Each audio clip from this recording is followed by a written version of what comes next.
Le diable dit à Jésus-Christ, « Tous les royaumes de la terre ont été remis entre mes mains et m'appartiennent. Aussi, j'en dispose à mon gré et je les donne à qui je veux. Donc, si tu te prosternes devant moi, tout cela t'appartiendra. » Jésus lui répondit, « Il est écrit, tu adoreras le Seigneur ton Dieu et tu le serviras, lui seul. » Évangile de Luc, chapitre 4, versets 5 à 8. Et à ce sujet, l'Évangile nous explique que nous avons été rachetés, à un grand prix, non?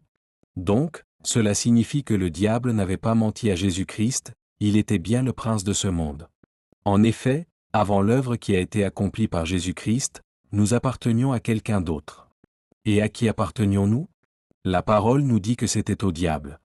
Et peu importe la raison pour laquelle nous étions esclaves du diable, ce qui importe, c'est ce que Dieu a accompli par son Fils. Car c'est cela qui nous a permis de devenir des hommes et des femmes libres. Et pour devenir totalement libres, l'Évangile nous montre qu'il faut placer sa confiance dans celui que Dieu a envoyé, qui est Jésus-Christ. Comme l'exemple de Saul de Tarse, lorsqu'il a rencontré Jésus-Christ.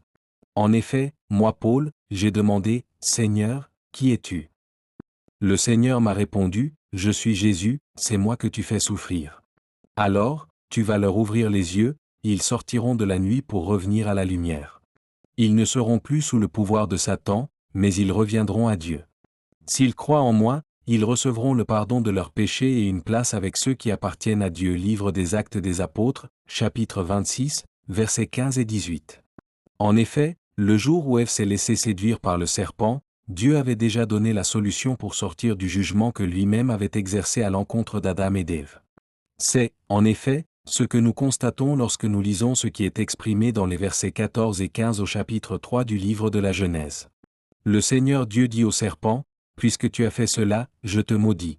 Parmi tous les animaux, tu avanceras sur ton ventre et tu mangeras de la poussière tous les jours de ta vie. Voici ce que je décide, la femme et toi, vous deviendrez des ennemis.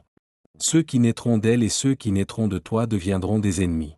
Ceux qui naîtront d'elle t'écraseront à la tête, et toi, tu les blesseras au talon. » Livre de la Genèse, chapitre 3, versets 14 et 15.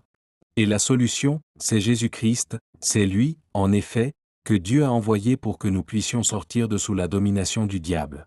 En effet, désormais, moi, Jésus, je n'aurai plus guère l'occasion de m'entretenir avec vous, car le dominateur, le prince, de ce monde est déjà en marche, contre moi. Cependant, il n'a aucune prise sur moi. Évangile de Jean, chapitre 14, verset 30. Et c'est maintenant le moment où se décide le sort de ce monde. Oui, maintenant, le prince de ce monde va être destitué. Évangile de Jean, chapitre 12, verset 31.